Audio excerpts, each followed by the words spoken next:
Welcome to the new Rainmaker Podcast, a weekly show for visionary founders and team members alike to come together and share the heartfelt, the cringe, and the radically honest truths about what it's really like to build and work for some of the world's most exposed brands on the biggest internet stages. I'm your host, Veronica Romney, and after working for some of the biggest names in the online space myself, I've learned that it takes both leadership and dream team collaboration to truly scale a company to its greatest potential. You can build a business alone, but you cannot scale it on your own. And my goal on today's episode and every episode is to inspire our dreamers and empower our leaders. Make sure to follow and share my podcast with your friends and colleagues, and feel free to tag me on Instagram at vromney with your insights and ahas. Now let's make it rain on today's episode. Haley, welcome to the Rainmaker Podcast. I'm super excited to have you. I am so excited to be here. Thank you. Okay, so Haley and I met through some mutual friends, and we had a Zoom call, and we definitely kicked it off. But then we had the opportunity to meet at a mixer in Austin that our mutual friend Jill Stanton had put on, and then we fell in love. So Yep.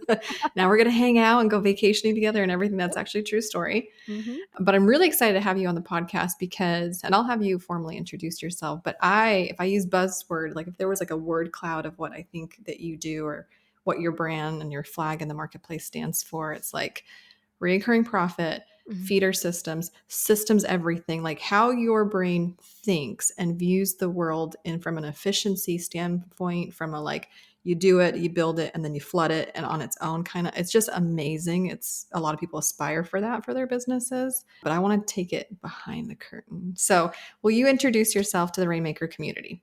Yes. I am so excited to be here. And yeah, I loved meeting you in person. We just instantly hit it off. It was great. Like, she texted me. She's like, I think I just met my best friend. It's like, I texted my husband the same thing. So it was great. Very awesome. I am Haley, if we have not yet met, and I am transitioning. So before, I created a multi-million-dollar business with one product, recurring profit, which helped course and membership site creators honestly use an automated sales system and get all the way up to 83, 100K months.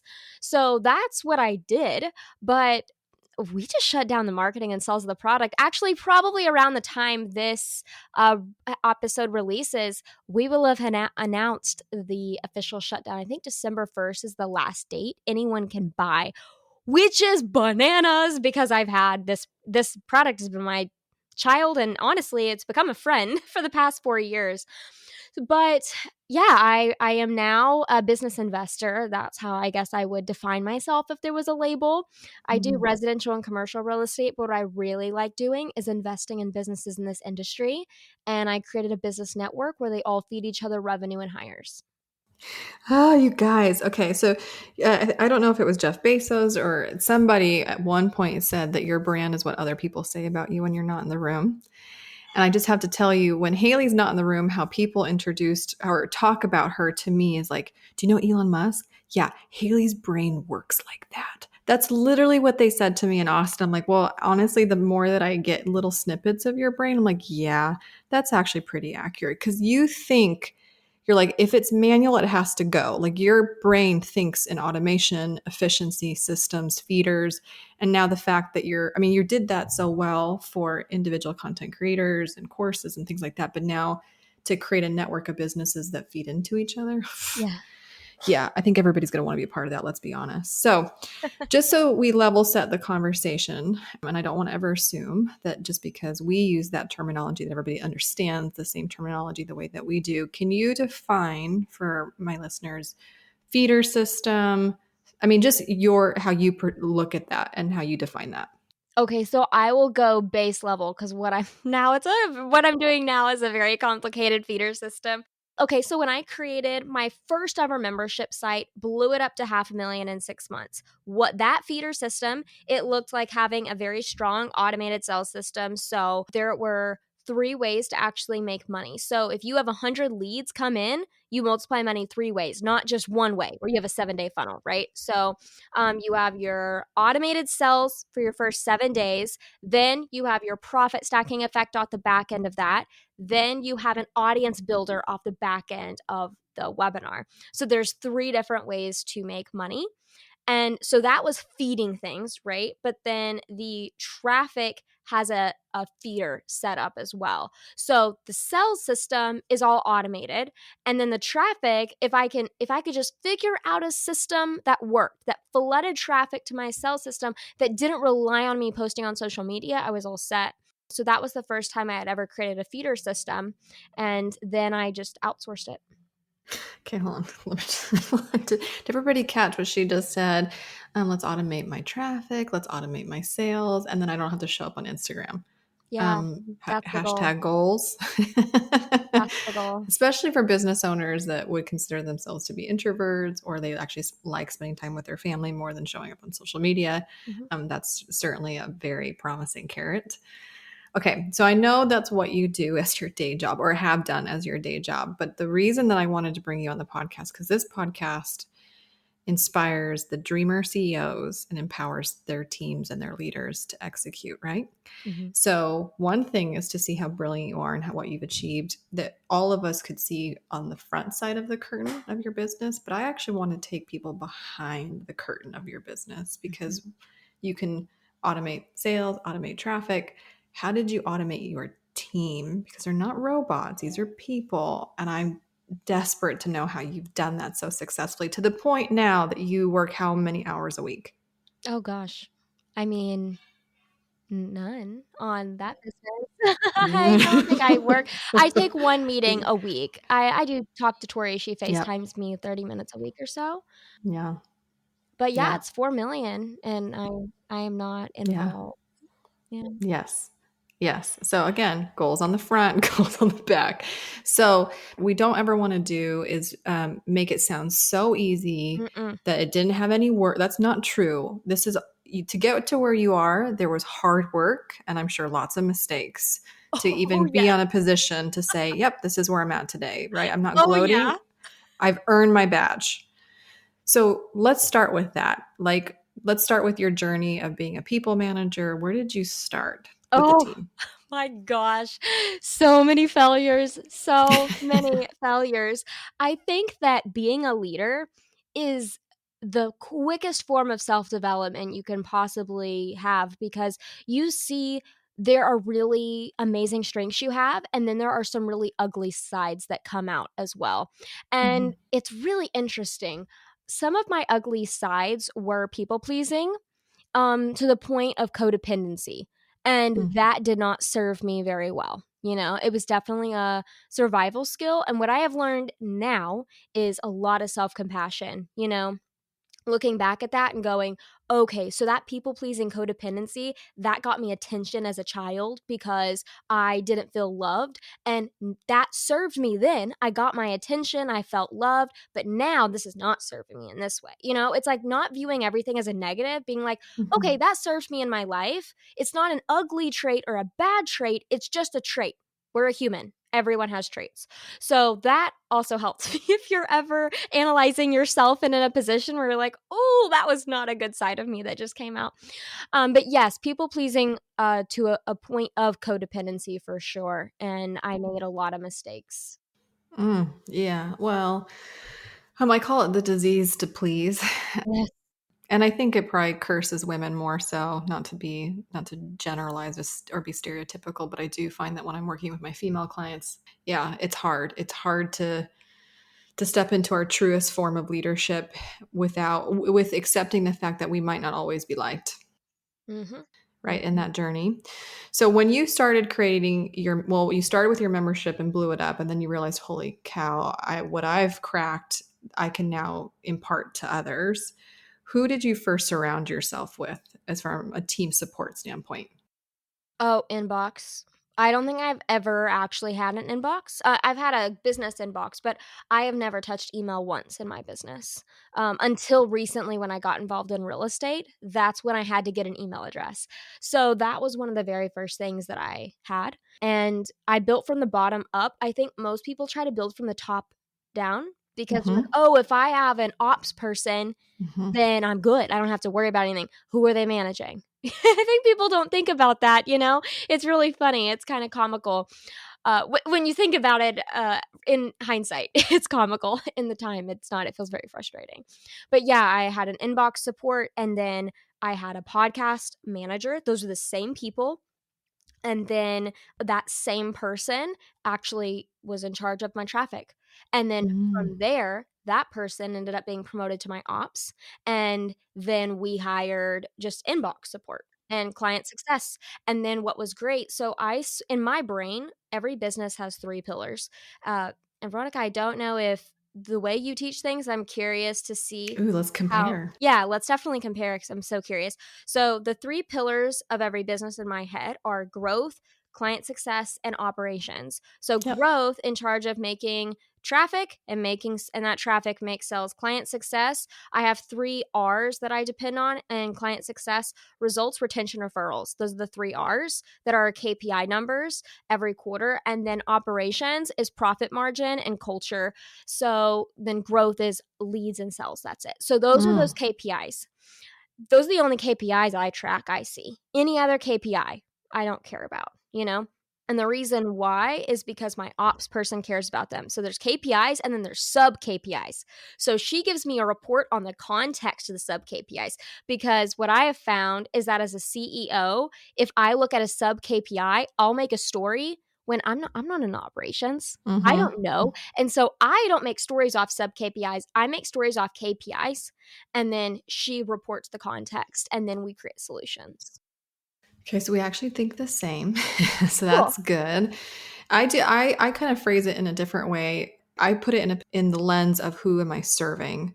So your growth would be my prospect lane. And so my rainmaker serve the prospect, and any prospect centric activity is held by the rainmaker, and the rainmaker like that. And that basically in a really, really simple way is converting $0 into $1 the very first time. Like that's your job is to nurture that audience, grow that audience, convert that audience, and have them like say yes to taking a step with you in any way. But that's prospect. So the rainmaker takes care of the prospect.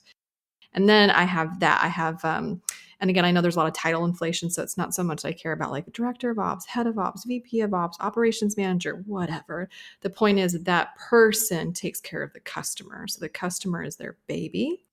And then on the right side, it's the company who's taking care of the company. Mm-hmm. And then the company is, yeah, it's tech, it's HR, it's the CEO, it could be an executive assistant who helps the company. Like and yes, you're right. Bookkeeping, CPA, profitability, a lot of that stands in that column. But it's like, I look at it from who am I serving? And then when I'm doing like, for example, a shed list, when I have my leaders kind of audit their weeks or days, Mm-hmm. we take a highlighter. I'm like, okay, which activity served the prospect? Highlight that in one color.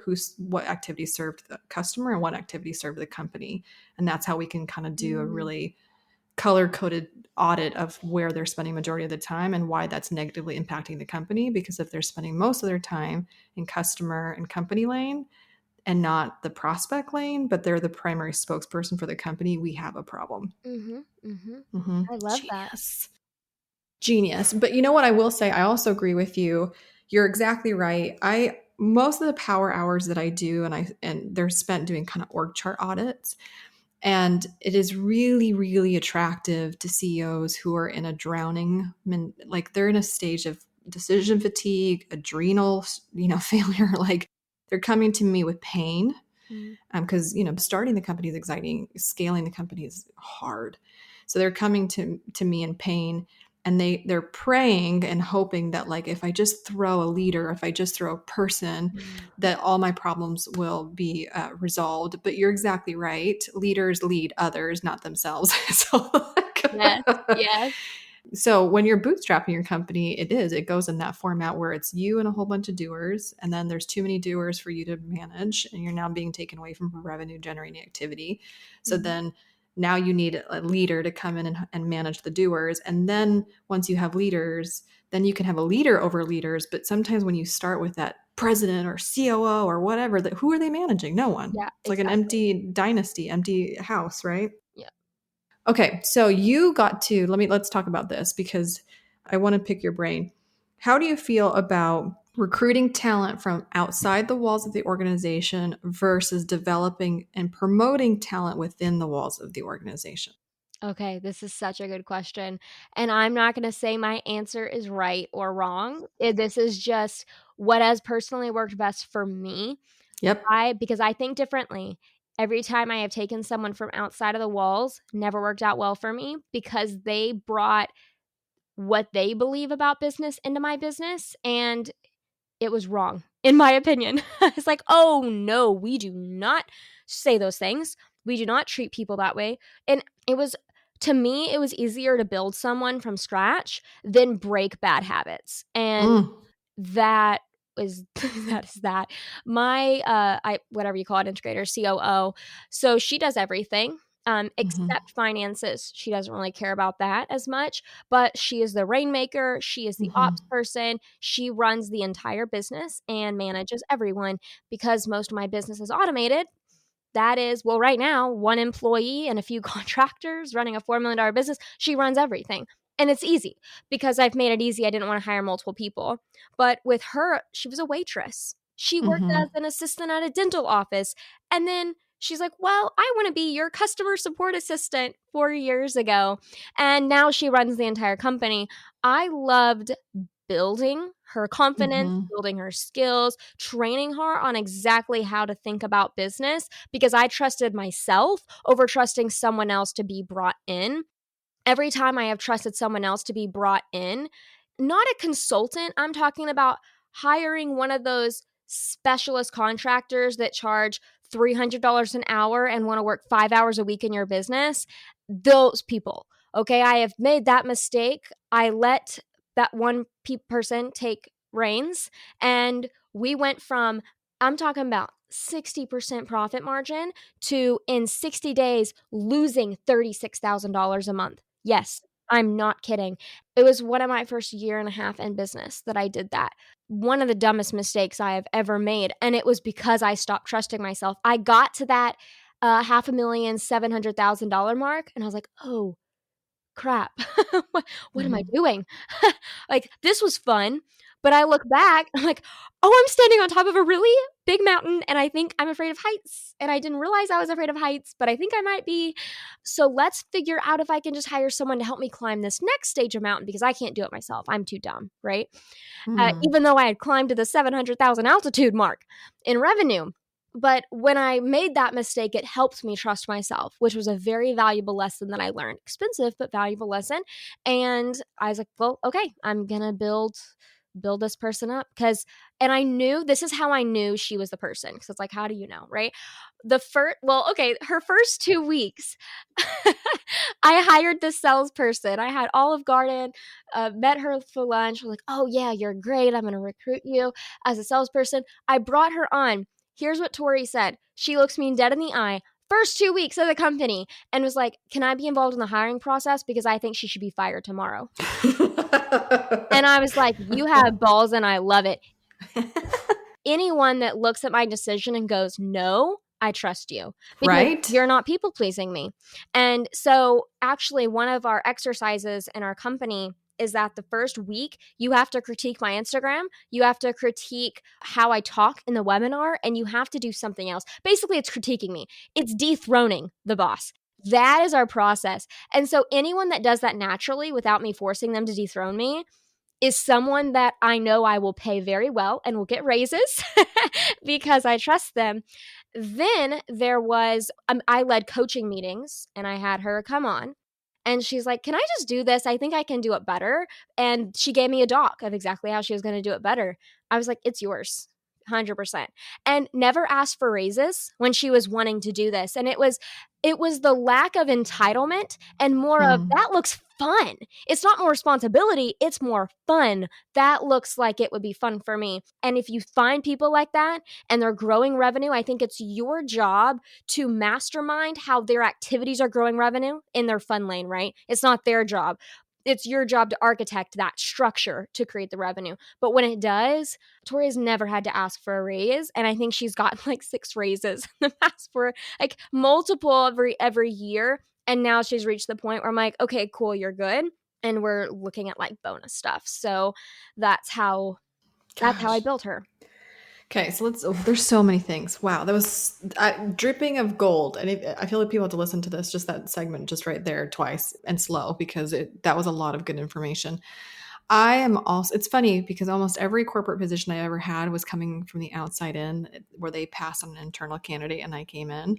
So I Mm, know that it can work. However, it's interesting because if you ask CEO Veronica, my preference is developing from within because it's exactly what you said. I remember when I was had my marketing agency, when every time I would bring in an SEO manager or PPC manager or somebody that already had experience with a different agency, I spent most of the onboarding time deconstructing bad yep, habits. And it just made onboarding twice as long or three yep, times as more painful just because I had to like rewire their thinking. That's, yeah, maybe that's how that agency did it, but that's not what we believe here. And that's not the values that it was hard. It was yep. really hard.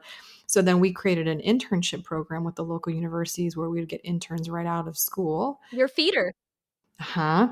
They would stay with us. See, here we go. That right, exactly right. So I would feed my business instead of having and being dependent on randoms from Indeed.com. Not to say that we didn't have to do that every once in a while, but the internship program, it was a win-win. They would get 3 college credits for a semester of work for us. We didn't have to financially compensate them because that was the exchange. The university would give them credit that would equal X amount of money, and then we would give them the experience 5 minutes from the campus. And I did it when I worked in corporate in Utah, and I did it when I had my agency in Boca Raton, Florida. And then we got a semester with 10 different interns at any given time. And then we got to see who some of the best interns were, not so much because they had the best output, but because you could see their personality, the Mm-hmm. grit, their humility and willingness to learn. Like, I love one of my strength finders is learner. So I am very attracted to people who also love and have a passion for learning anything. Like, literally, I can nerd out on like Mount Everest if I need to. I watch a movie like, oh, now I'm going to spend like the next 20 hours researching everybody who, like, all the climbers. My brain does that, right? But that was a feeder for us, and we got some of the best talent. Hey, it's V. We'll get back to today's interview, but first, I wanted to share a little bit more on how I can turn your team member into a revenue generating marketing rainmaker for your company.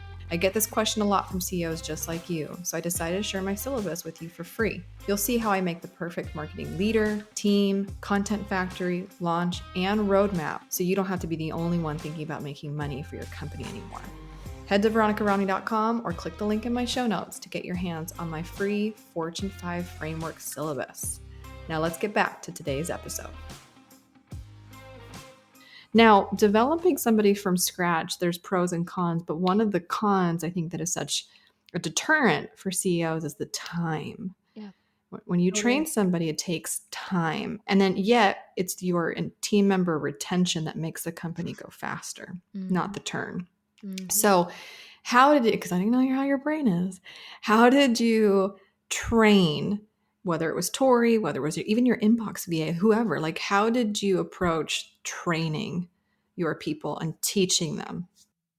Yeah, well, before I trained, I just listened and watched because Okay. their brain will go in different directions. And what I found is that if I assumed taking an Enneagram test, taking any of those personality tests, I formed assumptions and I put people in a box. That was not helpful for me.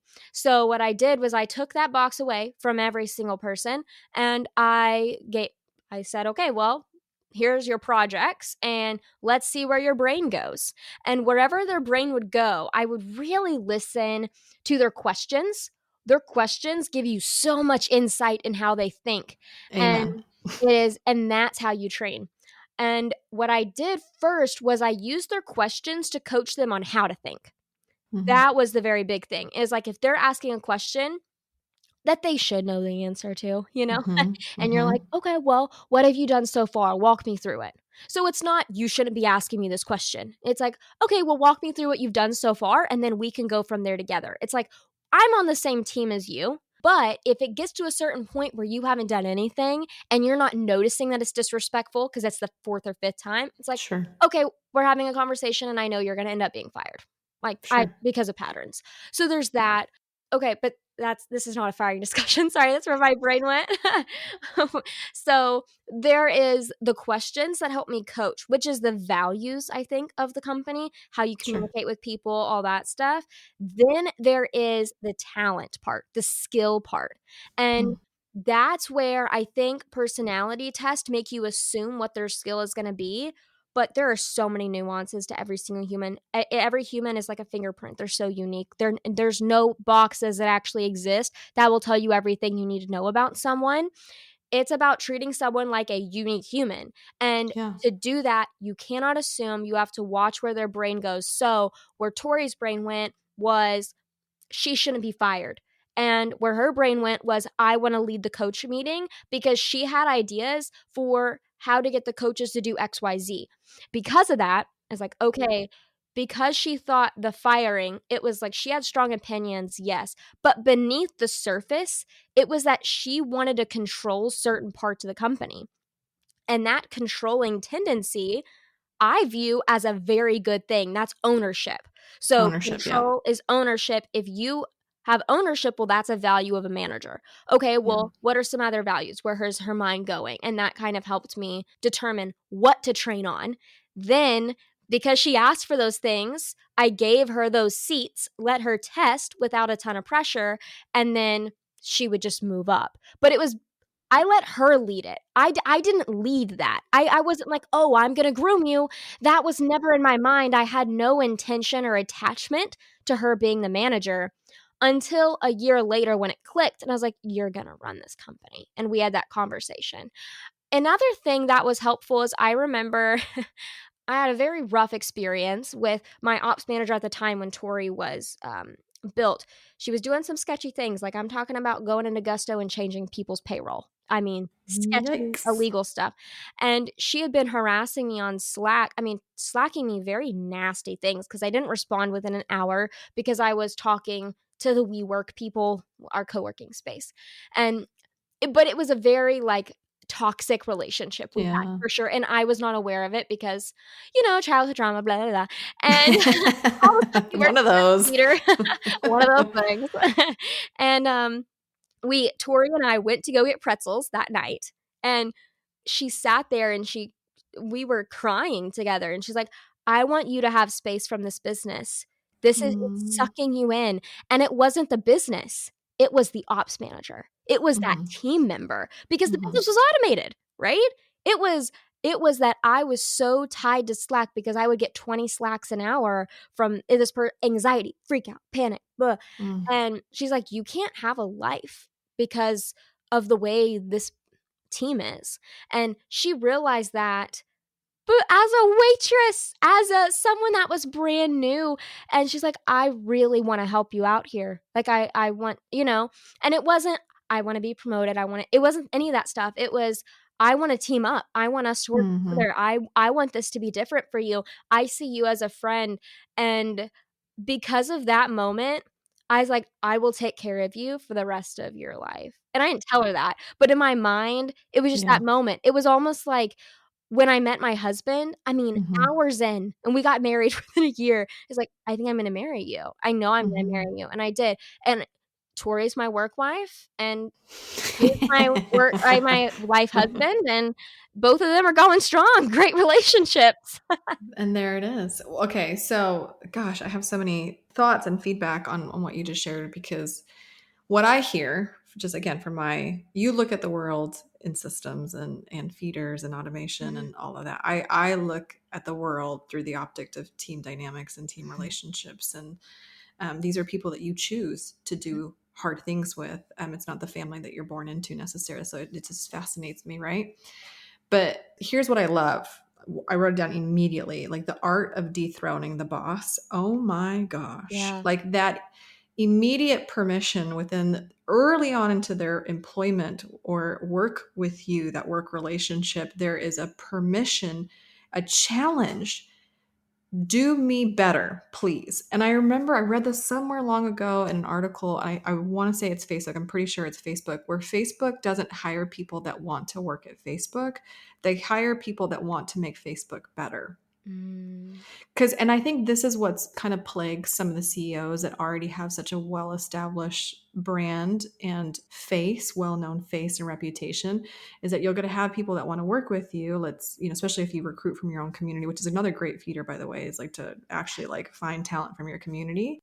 But one of the things you have to be careful with in the interview process, like, do they want to work with you because they want to just be you? And like they're kind of like fangirling and obsessed with you? Because Mhm. that's where we have to be careful, right? But the fact that you in very early on in their onboarding give the permission to, you're basically saying, I'm not perfect, I don't have all the answers, and I'm going to issue a challenge for you to find something that we can do better, and that includes critiquing the CEO. Mhm. Bah, that is so good. That is so good. And then what you said about personality assessment. So I'm going to say something controversial, and I'm going to have a lot of people get mad at me, but it's just the truth. I don't use personality assessments in my recruitment process. Smart. I don't recruit Enneagram numbers, colors, letters. I actually really like them. I just don't use them in the pre-hire process. And maybe it comes from my own trauma, like little case T, where I had one person tell me like I won't ever hire an Enneagram 8. And I'm like, well, that's me. And you're the one that's missing out, right? And it like really hurt my feelings. I don't know if that's where it comes from, but it's Enneagram just 8 are never. the people to hire. What are they? That's what I'm saying. Did they That's what read I'm the Enneagram 8 profile? I that's mean, what I'm saying. hello?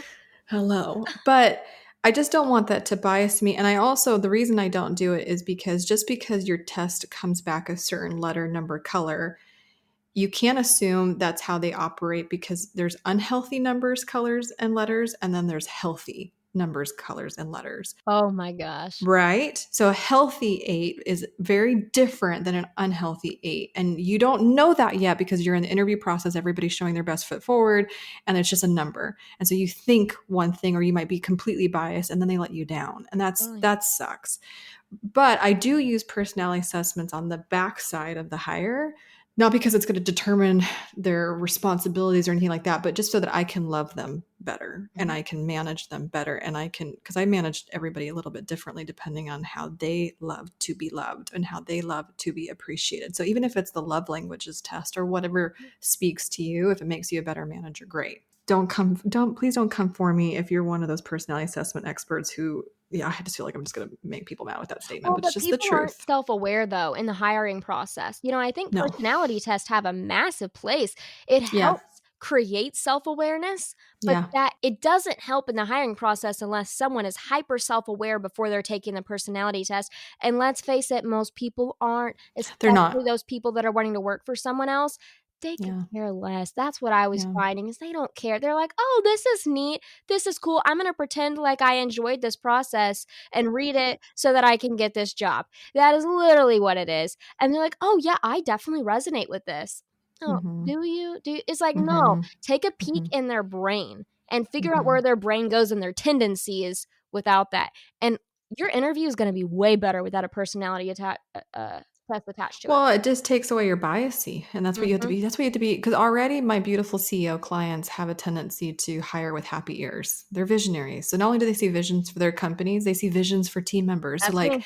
they don't That's me. actually hear what the person's saying. They just start dreaming of what they could be. I am that person. I Mhm. get it. If Mhm. you are like that and you're listening, Mhm. we yes, I 100% Mhm. understand. It happens all the time. Again, it's the gift of the visionary. You have vision not just for companies, but for people too, and that's where you have to be really careful, It's a right? double-edged sword. Can we talk about your unicorn Tory? Because I Mhm, swear everybody's gonna like leave this conversation and be like, "Where's my Tory? Where's my Tory?" And mhm. the truth is, not only did you give permission and runway for this beautiful person to fly with you, right? Like, I mean, that it's a two-way street. She Mhm. wanted it, you gave it, Totally. right? You didn't compete. That's the other thing. I'm maybe this did happen in your history, but I didn't hear it in what you shared, like the where you competed with each other. It seems, and it maybe tell me if I'm wrong. Was there ever a moment where she's too bold, or you felt like she was stepping on your toes too much? Because I see that with CEOs who might be a little bit more insecure. No, I mean, there are times where she said things, I'm like, "You literally just throat punched me," you know? Um, but there have also been times where I have said something and she's like, "No, Haley, we're not supposed Yeah. to say that. Don't say that." You Yeah. know? Like, I am too much of an open book. I remember I did income report podcast episodes. She goes, "I almost had a panic attack every day you did that because I never knew what you were gonna say." So, Mm.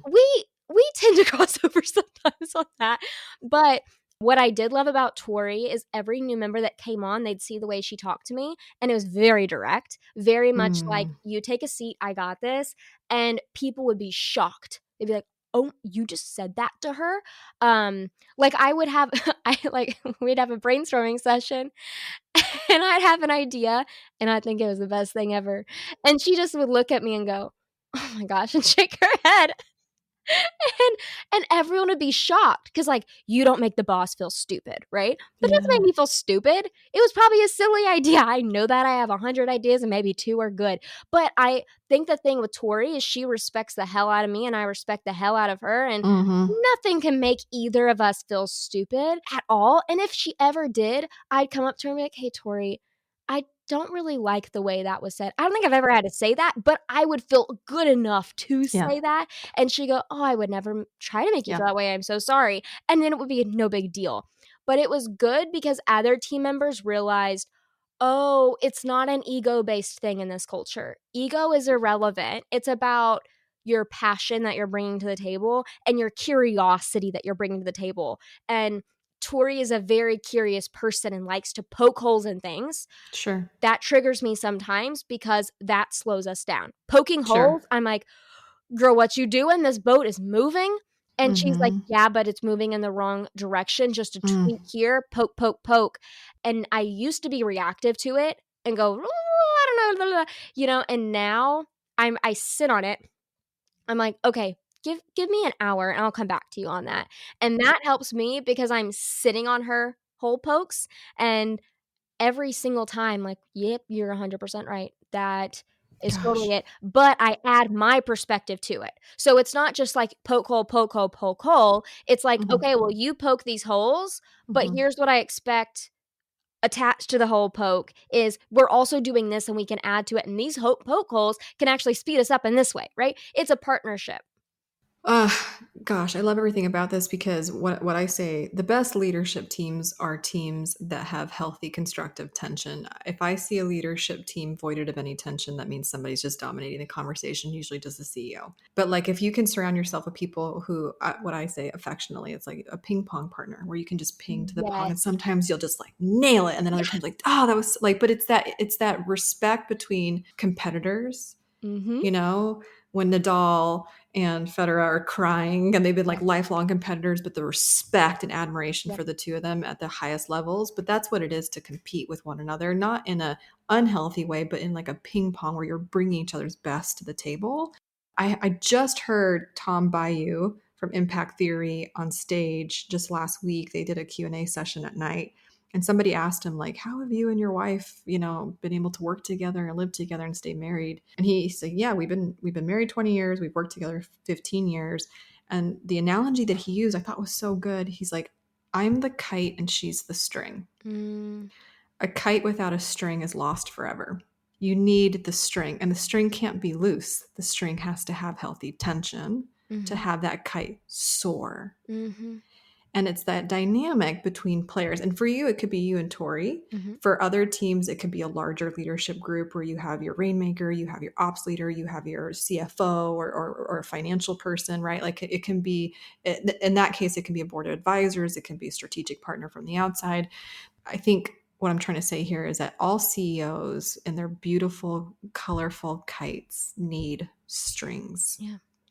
to really soar and shine. And I think if you can understand that and find a team to be that for you, you have like literally hit the lotto when it comes Yeah. to dream teams, in my personal opinion. Totally. Gosh, this is And so and good. it's very, very hard. I mean, Yeah. I think this is one of the hardest things in business Yeah. because hiring a customer support assistant, okay, cool, go find a VA. Hiring someone that will literally run your business, Yeah. that is a whole different topic of Yeah. conversation. And they also have to feel ownership without usually having ownership. Yeah. And that's a tough thing too, you know? Yeah. How do you breed that? How do you Yeah. maintain that feeling of ownership? All those questions. But I think freedom is the biggest thing. Mhm. Freedom without entitlement is the biggest thing. I think freedom can breed entitlement. It's like, I don't know if you guys have read that. Oh, forgot. Anyways, it's on Google. It's Google Culture book, Mhm. and they did all these perks for Google. They took one away that they were testing, and Google employees just blew up. It was the Mhm. entitlement. That wasn't in their Mhm. job role when they were hired. Mhm. That's something the company did and had to cut back, and it was a strategic decision, and it wasn't a respect and gratitude for having it. It was an entitlement as if I deserve this even though I've done nothing for it. And Mhm. and Google was like, "Oh, wow, we messed up. We gave too freely with no Sure. expectation attached to it." And that is a line that I have had to learn as well. And Tori Tori, I have told her this. I'm like, "You're like a self-cleaning oven," you know? I don't think I've never ever felt like I've had to manage Tori, So except funny. one time when, and this was my fault, I decided, "Oh my gosh, what we hit 6 million." I was like, "Oh, well, our margins are off." I never think in black and white, and I don't know why I did. I looked back and I'm like, "Oh, I shot myself in the foot." I was like, "Well, we need to have at least 20% team margin." And a $6 million business actually doesn't need a lot of team if you have stuff automated and you're just taking your Sure. clients. But in my mind, it's like, oh, whoa, what if we can get to 15 million if I hired these positions, right? Because then they Sure. can hit these KPIs. Well, I didn't know a ton about team management. Like you, Veronica, probably go, what are you doing? I hired 8 full-time employees within a 3-week period. And Okay. yeah, yeah.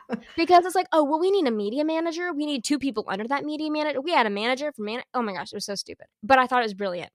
And, Tori managed those people and onboarded those people, and they were terrible hires. Every Mm. single one of them was a terrible hire, and some of it was because, okay, your values don't match us. Some of it was like, you don't even have the skill, and Yeah. I don't wanna teach you the skill. You don't wanna learn the skill. You just want a paycheck. And it was a bunch of college students that were like wild horses that weren't broken. They needed to go to some big corporate company that didn't care about what they did. That's what they needed to do, you know? It wasn't someone that was truly passionate about the industry, any of that. And I thought everyone had to be in person, which was another big mistake. Mm. Big, big, big mistake. I mean, it's not a big mistake if you do it right. I just did it very wrong. And yeah, we got burnt out. Me and Tori. Mm. It was honestly very traumatizing experience to go through all of those hires. Yeah. It wasn't the hiring, it was the onboarding and the epic failures we had, and then having to fire each one individually over a span of 6 months, and then they're going, "Am I next? Am I next?" Yeah, you probably are, but we don't know until a few weeks later, and then we decide at a meeting, and then, it Mhm. was chaotic. Mm. And then I got pregnant, and I was in the hospital all the time. I couldn't work for almost a year and a half. My nerve got cut. It was like a whole thing. And so Tori had to run everything by herself and fire the remainder. Like there was 2 more people to fire. So that was a very hard period, but Tori and I got very close during that time. It's like when your life is a roller coaster with poop flying at your face and you just really bond. And Sure. I think we already had a bond before. We didn't need it, but we got it anyways. And we're ride or die, which is really nice. And we now know not to do that. But it honestly is great though for someone like a Tori to go through things like that because then they learn from that mistake too. And they're like, "Oh, I was on board with this decision. Now I know if anything looks remotely like this in business, I can say, 'Whoa, Nelly,'" you Yeah. know? Yeah. More holes to poke. More Yeah. holes to poke. Yeah. Yeah. Yeah. 8 full-time employees in a 3-week period is a change saturation disaster for And we sure. use personality test. Ah, it all comes back full circle Full now. circle. Oh gosh, but that's just what it is. Like I even think about I would like to think that I'm a pretty good people manager, like I have people that have worked for me for years and years and Mhm. years and things like that. But Certainly I did not get it all right. And it's like, who teaches you to become a parent? You try to maybe emulate what you learned in your family of origin, but we all know how that goes It doesn't sometimes. go very well with me. But same thing with people management. Like, who teaches you to be a good mother hen, be responsible for people that have lives outside of the business? It's really hard. It is. And we get it wrong to then learn to get it right later. And that's Yep. okay too. And I really appreciate your vulnerability and sharing that, because you are such an elite athlete in my opinion. Like, you are so good at what you do. And so to hear you own your mistakes and learn from it and invite your team members to learn from it is really awesome, to be honest with you. It's very, very attractive in an HR appropriate way. I don't know what I'm even saying there. Thank you. Okay, so because you and I, we can literally have podcast episode after podcast on Oh, a yeah. variety of topics. I mean, you and I can nerd out on all things. As a CEO who is now in your transition Mhm. from something that has been ridiculously successful, and now you're hearing the call of the wild again to pursue something else. I'm assuming this beautiful Tori is coming along Yeah. and a part of the journey. Yes. Oh, yeah. Oh, yeah. 100%. I remember when we got on a call and she's like, "Okay, I'm in." She's like, "I don't know how this is gonna go, but I trust you." Um, yeah, so we'll see. Yeah. Well, I'm happy for the two of you. I'm happy that you have found each other. I'm happy that you got out of your own way Yeah. and continually encourage people to dethrone you, to Mhm. build something bigger than your individual self. Yes. That you have Tori. Maybe we'll have Tori on the podcast to hear her perspective Oh, on life. yeah. Oh my gosh, that would be fascinating, right? Mhm. Okay, so and I know that you're in the transitions. I don't know if you have URLs that we can put in the show notes later, but I want people to follow your journey. I want people to like hang on for the ride. It's going to be wild. So where can people learn more about you and what you're up to? Yes, definitely Instagram at Haley Burkhead is probably the best place right now. I post on stories, that's pretty much it. But yeah, I don't know what's gonna be next. I have a few ideas, but we'll see. Definitely come hang out with me on Instagram though. Yeah. Mm. This is, I think, maybe one of the reasons that you liked me was because I remember when we were all introducing ourselves in the Instagram DMs. And you're like, "I'm Haley, and I'm stopping this, and I have no idea what I'm doing." And then I saw you at lunch, and I'm like, "Do you really not know what you're doing, or do you just say that?" And you're like, "No, I know exactly what I'm doing." I'm like, I'm Yeah. like, I had a feeling. Yeah. No, you are very intentional. Again, this woman has an Elon Musk level brain and how she thinks about the future, and she'll probably have a rocket ship of her own one day, and that just is what it is. So hang on. And I want to be in one of those first seats of this new rocket ship, because that's just brilliant. So thank you, Haley, for being on the Remaker podcast. Until next time. Thank you. Thanks for listening to the Rainmaker podcast. We believe you can't get real results or have real relationships that last without being real first. If you resonated with today's episode, leave us a review so we can keep serving up the truth and tips that help you become the empowered leader that I know that you are. And always head over to veronicarami.com to check out all the free resources I have for you and the show notes from this episode. Until next time, my friends.